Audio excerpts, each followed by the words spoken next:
अगर आप बहुत लंबे समय से बैक पेन से जूझ रहे हैं, आपकी बैक पेन हर तरह के ट्रीटमेंट के बाद भी ठीक नहीं हो पा रही, आप लंबे समय से दवाइयाँ खा रहे हैं, फिजियोथेरेपी करा रहे हैं और बेड रेस्ट करके भी देख ली, लेकिन फिर भी आप अपनी ज़िंदगी में कुछ भी स्टेप्स नहीं चल पा रहे और आपको डॉक्टर ने डिस्क की सर्जरी बताई है, तो आपको बिल्कुल भी घबराने की ज़रूरत नहीं है। मैं doctor Bharat Gupta, neurosurgeon, Cardionova hospital Jalandhar में काम करता हूं। आज मैं आपको डिस्क सर्जरी के सक्सेस रेट के बारे में बताऊंगा।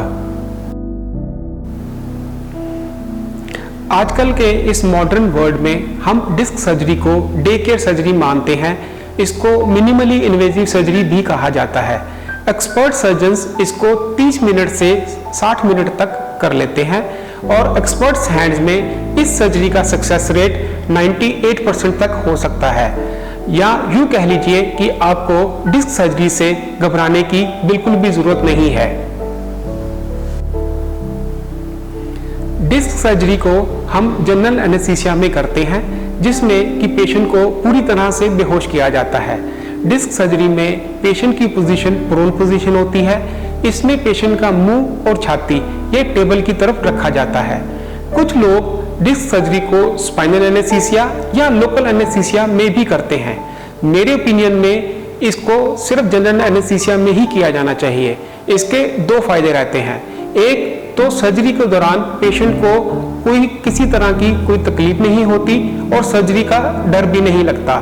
दूसरा, जब हम क्रूशियल स्टेप पे होते हैं, जब हम नर्व को पीछे कर डिस्क निकालते हैं, तो लोकल एनेस्थीसिया में पेशेंट अगर लंबा सांस लेता है या किसी वजह से उसको खांसी आती है, तो उसकी नर्व डैमेज हो सकती है और उसका पैर का पंजा काम करना बंद कर सकता है।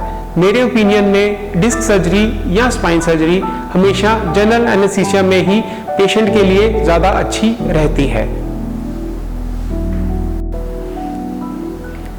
पूरी दुनिया में डिस्क सर्जरी करने की दो टेक्निक्स यूज की जाती हैं, ऑपरेटिंग माइक्रोस्कोप और एंडोस्कोपिक डिस्कोइडेक्टमी। दोनों ही टेक्निक्स की इंस्ट्रूमेंटेशन बिल्कुल अलग है और सर्जन को किसी एक टेक्निक में एक्सपर्ट होना पड़ता है। दोनों ही टेक्निक्स का इंसिजन ऑलमोस्ट 4 सेंटीमीटर का रहता है और ब्लड लॉस ऑलमोस्ट 10 ml से कम रहता है। दोनों ही टेक्निक्स का सक्सेस रेट भी ऑलमोस्ट 98% है। ओनली थिंग इज कि सर्जन को किसी एक टेक्निक में एक्सपर्ट होना पड़ता है और मेरे ख्याल से दोनों ही टेक्निक्स इक्विवोकल हैं और दोनों का ही रिजल्ट इक्वल है।